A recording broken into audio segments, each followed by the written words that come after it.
It's widely known as the moment the colonies broke from British rule. But before that, North Carolina, that's right, North Carolina became the first colony to call for independence. And going back even further, that demand to leave British rule happened in Mecklenburg County before it happened anywhere else, supposedly.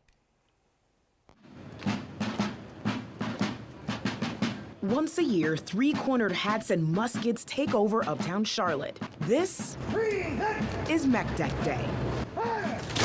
That is in reference to a date, May 20th, 1775. And a lot of people probably know it because it's on our state flag, and they might also know it from those First in Freedom license plates. Every year in Uptown, the story of that day is reenacted. And hereby absolve ourselves from all allegiance to the British Crown. A gathering in Mecklenburg County, the first time anyone in any of the colonies declared independence from Great Britain. It's foundational, it's local history, but it's history with an asterisk. So the problem with this whole story is that we don't actually have the document.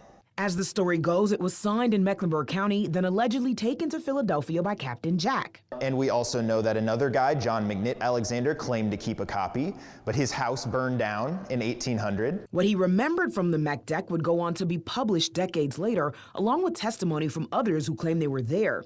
Adding to the circumstantial evidence, the Mecklenburg Resolves, written 11 days after the alleged Meck Dec Day. And the Resolves are, it's basically a legal document. It's a constitution almost. It talks about setting up new courts and new militaries. And unlike the Meck Dec, we have the original Mecklenburg Resolves. So shouldn't the second document, these Resolves, prove the Meck Dec is real? So that's where some controversy lies as well. Some people say that the people that remember the Meck Dec actually remembered the Resolves.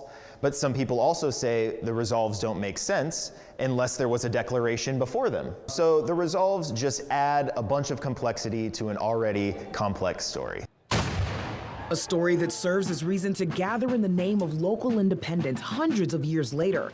And while today it's a yearly celebration, Dom says for some, it's about ancestry. There are people who contributed items to this exhibit we're standing in whose ancestors signed that document. For others, it became a symbol for what people in Charlotte need from Charlotte. For example, Reginald Hawkins, he led a protest with some JCSU students in the 1960s on Meck Dec Day about civil rights. So today he says it's less about whether that declaration ever really happened. The Meck Dec is only relevant insofar as we can use it today to make our city better for everybody. And so that's what I hope people take from this exhibit and take from this story, is not just that it was a group of people 250 years ago who maybe this thing happened. I think a better way to look at it is that there's a foundational rebelliousness in our city of Charlotte, and that's something that we should embrace. In Charlotte, Siobhan Bryan, WBTV, on your side.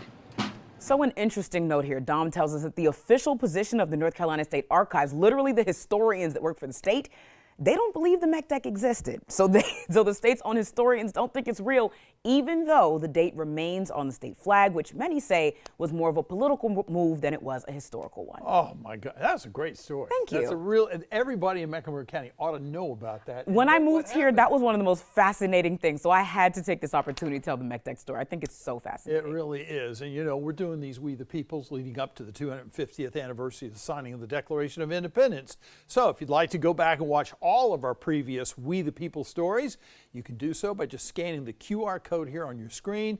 We're going to bring you new reports each and every week on Wednesdays leading up to the 250th anniversary of the United States.